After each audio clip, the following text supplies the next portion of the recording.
తన మీద జరిగిన హత్యా ప్రయత్నం వెనకాల కుట్ర కోణాన్ని ట్రంప్ తాజాగా ప్రొజెక్ట్ చేశారు.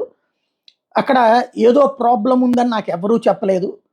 దాదాపు 15-20 నిమిషాలు నేను వెయిట్ చేశాను మీటింగ్ ముందు. అప్పుడు కూడా నా నోటీసులోకి ఎవరు ఏం తీసుకురాలేదు. అయితే అక్కడ రూఫ్ మీదన ఒక వ్యక్తి తుపాకీతో ఉన్నాడన్నటువంటి విషయం ప్రజలు గమనించి సీక్రెట్ సర్వీస్కి చెప్పారు. వాళ్ళేమో మేము పోలీసులకి చెప్పామంటున్నారు. అసలు ఎందుకు అది ఆపలేకపోయారు, దాని వెనకాల ఎవరున్నారు, ఏం జరిగింది? నేను వేదిక మీదకి వచ్చాను, వేదిక మీద మాట్లాడుతూ ఉండగా ఈ కాల్పులు జరిగినాయి. అంటే అప్పటిదాకా అతను అక్కడే ఉన్నాడు, అందరి కళ్ళెదురుగుండానే ఉన్నాడు తుపాకీతో.